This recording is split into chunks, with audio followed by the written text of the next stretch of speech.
Welcome back to the Lost Cause Ranch, and that is right, today we are going on another adventure. You may recognize this NAS Defender as our loaner to finish off the rover ball. Well, unfortunately, that has to go home, and even more unfortunately, we have to pick up a broken Freelander and pulled over on the side of the road. That looks like a tad bit more than AC condensation. No, I'm just kidding, I missed that thing, and I will be happy to have it back. We also have a side quest. The Freelander's sitting in Ohio, and that's where this needs to go as well. But since it's on the way, we need to stop in New York to grab some parts. That's not exactly on the way. But once again, the 405 is gonna put in some work, and I am falling in love with this guy towing. If I keep going the way I'm going, that's pretty much what I'm destined to. So we're just about ready to drop the Defender off, 400 miles into this trip. With this little adventure, the Range Rover is gonna see about 5,500 miles in the last 3 weeks, with 4,500 of those miles having a Land Rover in tow behind it. And I just can't get over how freaking good this thing is. I was always happy with the LR4 pulling another Land Rover, but 510 horsepower with the supercharged V8, game changer. Boy, I haven't seen this guy in a minute. Still got all my garbage in it from the rover ball. We did get upgraded though, but not that much. Unfortunately, we're ready to trade the Defender back for the Freelander.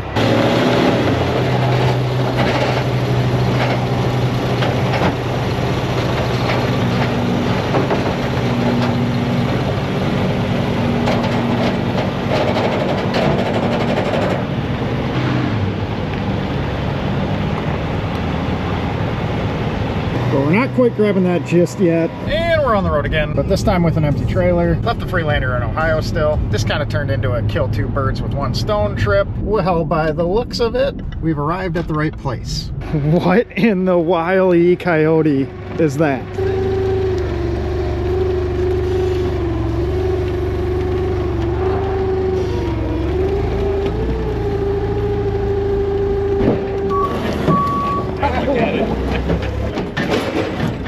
Hello, my rover friends. We have obviously made it to our buddy Justin's, and he has what is possibly the best crate I have ever seen. But we are at none other than Lucky 8 Off-Road, and Justin did me a solid. We had a few bits sitting over in the UK, and I don't know what I'm doing, so we had to call the expert in, and he got them here. All right, so I think we are in for the night. We have our Acme box, and we're at the hotel. We needed to pick this up, but it was super nice catching up with Justin and the guys at Lucky 8. Had a nice dinner. It was great hanging with Craig last night. It is always good when you get to travel and see your rover friends, or I guess we can just call them friends. They don't necessarily have to be with rovers. Looking back, I've had a very fortunate last couple years. We've been all over the country, getting to catch up with you guys watching, hanging with all my internet rover friends, and meeting everyone in person. And I really couldn't ask for anything better as I sit here in Buffalo, New York with a Range Rover, a box full of rover stuff, and headed back to Ohio to grab my favorite Land Rover and bring that back to Iowa. I'm just a lucky guy, and I want to thank all you for helping along the way, making all this happen. And thankfully, no one stole our little Acme box. I did put it in a well-lit location last night so everyone could see it, but you never know with a prized possession such as this. Someone might just want it more than me. So thankfully it's still here. And we are off to finish our 5-hour journey back to the rover ball. Well, 5 hours each way, because somehow that made sense in my head starting this off. We were going to Ohio to grab the Freelander, so New York is almost on the way home from Iowa. But the clock currently starts with a 4, so it's awful early, but we got 5 hours back to the Freelander, and like always, I packed my schedule, and we need to be back in Iowa tonight. More on that later.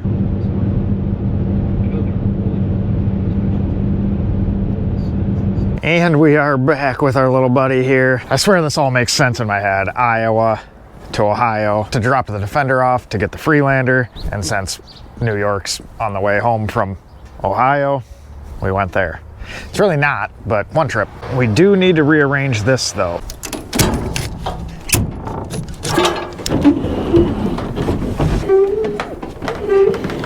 Not quite small enough to fit with this on there sideways. That should work. It's been a minute since I've been in here. It still runs. That's good. It just just bleeds a little coolant, which isn't a really good thing, especially in a Freelander. They have enough problems on their own. We don't need to add it, so that is why we left it in Ohio. I am pretty happy to get it back, though.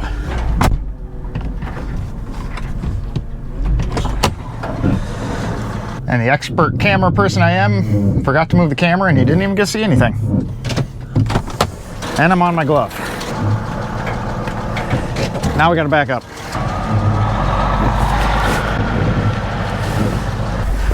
And we're loaded up. Freelander gets to finally go back home. And if that ain't the goofiest setup you've ever seen, I don't know what is. So here we sit at a toll booth. I literally just got a new iPass, Easy Pass for the Range Rover on the way through Chicago. Doesn't work though.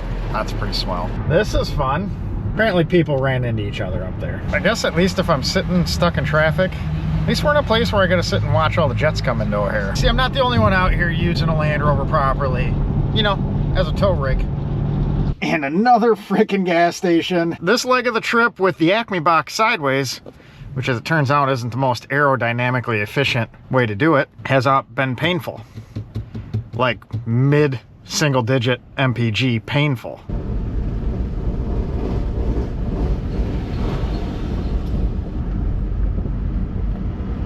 Wow.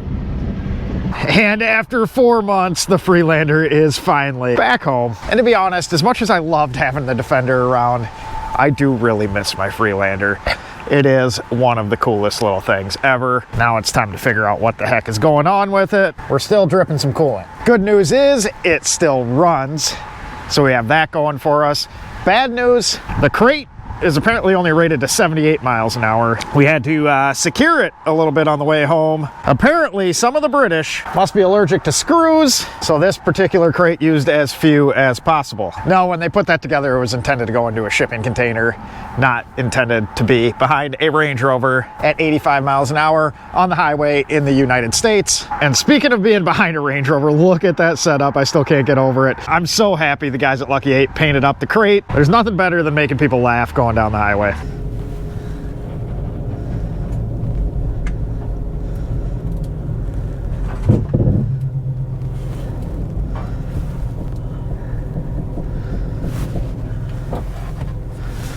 So it is kind of comical. It's almost like a little bit of a time capsule in here. We got my water, some snacks. The coolant reservoir we never even got a chance to put on because the water pump went out. But we got a little bit of the Rover Ball remnants still in here. Now I wasn't gonna do this in this particular video, but as it turns out, I'm not as strong as I thought I was. But we're gonna have to crack this guy open. I just can't seem to lift several hundred pounds by myself. Weird.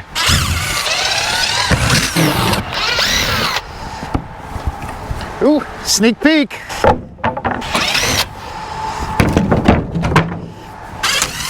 I'm just kidding. That's what you get to see for now. So roughly 4 months later, our Rover Ball journey has finally kind of officially come to an end. We have the Freelander sitting back here at the car wash where it started off its journey back in June. Unfortunately, it only ended up making about 1,500 miles of that 6,000 mile journey. We obviously took the Defender the remaining 4,500 miles, which I honestly can't complain about. That was a desirable outcome, we'll say. But if you remember back in June, we went through and did all the maintenance we could possibly do. I'm not exactly a huge fan of this whole KV6 setup, including going all the way down to head gaskets, new timing belt, all the seals, getting this thing up to snuff so we could drive it across country. We even did a brand new water pump, which lo and behold, shit the bed. But it is pretty comical. The Freelander is trying to make me hate it, but I just can't. I love this frickin' thing. And I'm kind of excited to see exactly what went wrong with the water pump.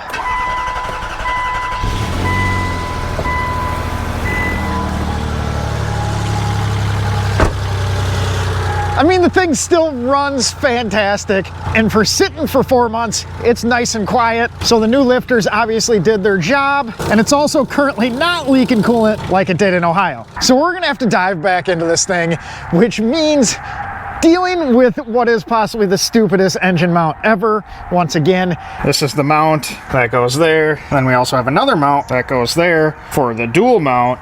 with 72 bolts onto the front of the engine, and we get to try and finagle it all into place and get down to that water pump and see what happened. I kind of have a theory. You see, there's not too many of these left on the road, so I'm guessing that that new water pump that we put in could have possibly been like up to like 15 years old or something like that, just sitting on the shelf waiting for someone dumb enough to work on one of these. But that'll have to wait a little bit because we currently have a tiny bit of disaster going on in the shop right now. So look forward to that in a future video to dive into how the rover ball failed for the Freelander. But either way, I'm happy to have it back here, and I appreciate you guys watching. Appreciate you subscribing. What a fun trip. The 405 is quite possibly the best tow rig I have ever owned. I've also never owned a real tow rig, so opinions may be biased. And speaking of that, we're getting the battery charged up on the trailer, which means we're going to use the winch